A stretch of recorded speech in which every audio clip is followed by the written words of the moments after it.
And here we go. Oh, there's a little thing behind us there to get.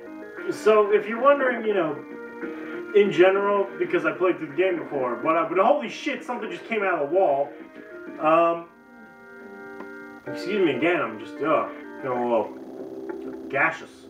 Like, you know, suggestion-wise, what do I suggest if you've never played through the game? That allows you to use more than one sub-weapon at a time, for the record. Also, as you can see, when you jump on those, they're fucked up, and that's fucking like Alien. That's some Xenomorph shit. So you gotta be careful of that. I didn't even remember that. I didn't know that was a thing until just now.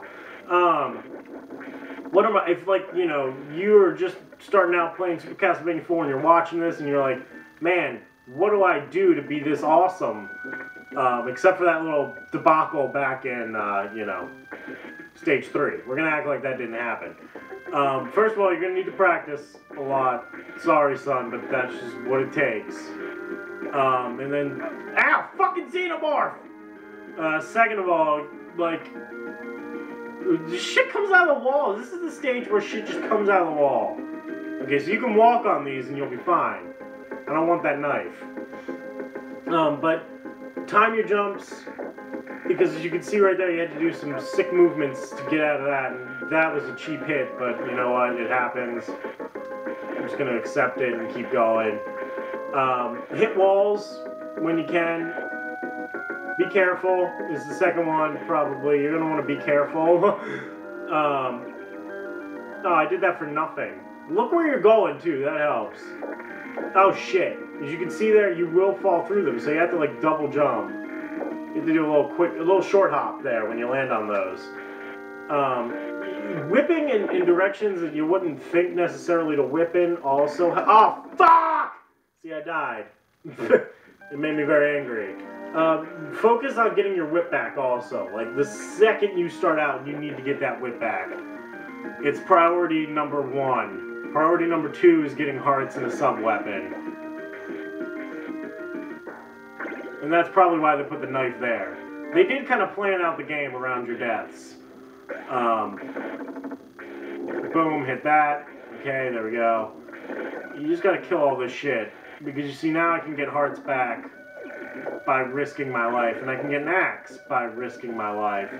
Although I could just walk through there. I don't know why oh, fuck! That's why it's a danger, because if you fall, you gotta do it again to not die. Okay. So, yeah, you gotta focus also on your jumps. Don't be like I do and sit here and try and talk and hold a conversation with yourself while you're trying to do these complex jumps. So if I go silent for a minute, and by a minute I mean like that 1 second, it's probably because I was timing a jump. Also, you will, if you get hit, you will fall into pits. That's just a heads up. And we are at the sub-boss for this area, which is a giant fucking skull that makes walnuts fall down from the sky. So, yeah, that's a thing. You gotta watch out for the walnuts. You can smack them with your whip, as I'm doing now, so getting him above you like that is like the best thing you can fucking do. Unfortunately, I now have no life in an area that clearly you want life for. So I'm gonna walk through here because there's probably nothing that doesn't help me. Alright, so you definitely want to be careful. Oh god, I think I remember this. Oh yeah, this is bad. You're gonna want to latch onto this because the entire fucking room is going to spin. This is some of the Mode 7 graphics that are talked about. And you just want to hold on to this. Just hold on. Now that the room has quit spinning, you can land again and get hit by Medusa heads and die. So you want to continue.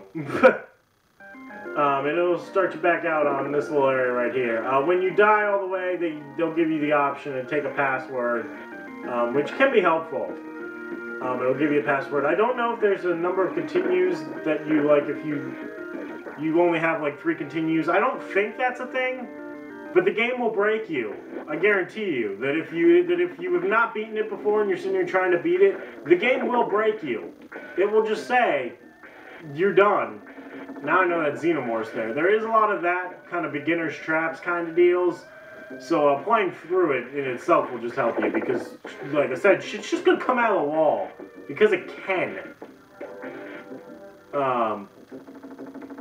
So yeah, you definitely gotta be careful. These jumps are where the game starts getting. This is where the game starts getting a little bit tougher. Around here, stage 3 ain't no joke.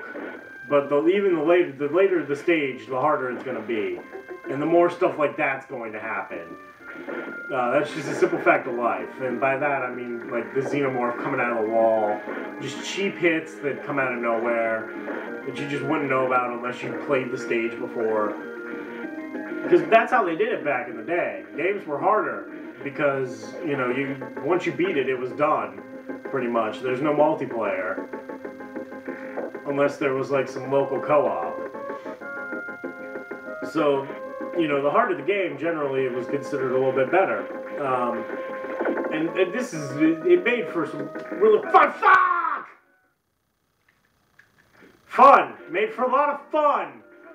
And anger, a lot of anger. I keep getting hit by that same guy because he does that. That's when I say that the game will break you, I mean stuff like that. You'll have 1 life left, you'll be further than you've ever been before, and then that'll fucking happen. And you're just angry. You just feel nothing other than the fact that, oh my god, now I have to go do this again. Oh my god. And then shit like that'll happen, and you'll just feel rocked. Like, when I say that the game will break you, I mean on a psychological level. This is not like physically it will break you Rocky style. I mean like psychologically you will just be defeated. Fuck! I did it again! No! No! And as you can see, the leather whip that you start out with is shit. You will not get even rid of a skeleton in 1 hit. Let alone other enemies. Okay. But the one bright side to Castlevania, and especially this one, is you will get into a rhythm, and getting through some parts will become just disgustingly easy. Because you'll just know what to do, you'll know how to do the jump, and it'll just be gorgeous. Unfortunately, then there are parts like this where it's just, there's a rough jump.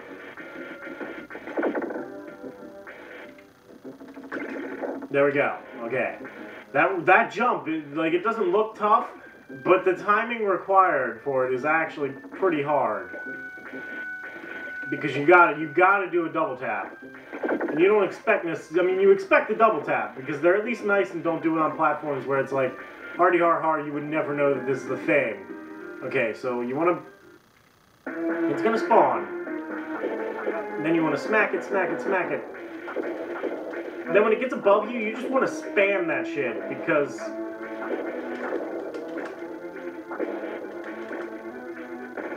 essentially you gotta hit up a lot, because that's where all the walnuts are gonna come. I don't actually know what those things are, they just look like walnuts. So I assume that they're walnuts. Alright, now we get another couple of chances at this. And you want to be careful once again, because you know that fucking Medusa head's gonna come down now. I didn't know that, so now I know that, and I will probably use an axe to disperse of the damn thing. If not, I'm gonna try to use an axe to disperse of the damn thing. So the platform is gonna spin, and then you come back in, and you're like, okay, cool. Boom, I landed. Boom, I got rid of the Medusa head. Boom, I got rid of the other Medusa head. Just a Medusa head onslaught that you have to survive. I believe that is the name of the game here, is you survive and then the room spins again. Fuck. Yep, see? After you survive the Medusa head onslaught, the room rotates more. And you just gotta live. This is... Then boom, a platform disappears.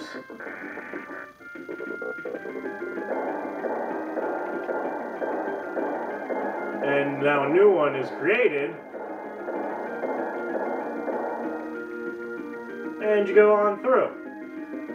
Stuff like that is really creative for the time too. And now you get to the classic mode 7 that will make you fucking nauseous. And also notice you don't have time to stop because the level is being destroyed behind you. And the game slows down enough that you're already having problems making jumps. And now you have an invincibility potion, so you keep moving. But yeah, this is trippy, and you will get sick if you do this too many times. Word of the wise. You want to get through these parts quick because your body does not. I'm getting a headache right now just doing this. Between the slowdown and the fact that the room looks like it's spinning, and you're stressed because everything's falling behind you, and finally you get to a part where you can breathe. But yeah, you just want to get through that part. You don't want to die there and have to do that again. Okay. Alright, so here we go. You gotta now navigate this. These bricks are always the same shape and they're always moving up. So you gotta be careful because you'll get crushed. And you just want to keep going, and the music's just tearing it up right now. Okay, there's nothing special about these blocks. Oh, okay, so you want to keep going. Generally up is the way that is accepted. I'm sure if you went to the right, you could get through stuff. But that looks deadly, so I'm just going to keep moving up. If you can make jumps like that to save yourself a little bit of time and pressure, that's a good idea. Do that. It looks like there's multiple paths through this level, but I'm just going to keep moving up.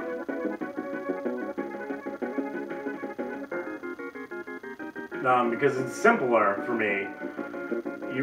This is one of those matters of personal opinion, probably, of which way you want to go through this level. Is this repeating infinitely? It's starting to look like a pattern to me. So I'm gonna, yeah, I think that goes on forever. Okay, now these platforms are bitchy, because if you get hit by those spikes, you will die. So you want to time your movements, of course. And this is just crazy, so just start going and don't stop moving. You just gotta keep walking. And boom, you got through that part of the level. And no, you don't get any health for that. What were you thinking? How dare you try to get extra health? This is Super Castlevania 4, bitch. Extra health is not just given. It is earned. So you want to whip the fuck out of that guy and kill him. And you will see me, okay, there we go, there's some extra health. I was going to say, you'll see me just search for extra health. Here you can kind of exploit this because he can't hit you, but you can hit him. Make the jump over. And boom! What do you got? Another goddamn boss. That's what you got. You better just... Boom! You got this brick guy. Who is not that hard. Because he gets tinier. The bricks falling is annoying, yes. But as long as you just kind of stay in one of the spots where the bricks don't fall, you'll be safe. And as you can see, a nice combination of axes and whipping him will murder his ass. And he grows so big and he's expanding, and then, oh, he gets shot back into the background. And yeah, photo finish jump. So there you go. I mean, that's a rough level right there. And it gets worse. Don't worry, folks. It gets a lot worse. Stage 5. We're progressing pretty nicely, though. Pretty happy with my progression. And we're heading up into the castle. So get ready.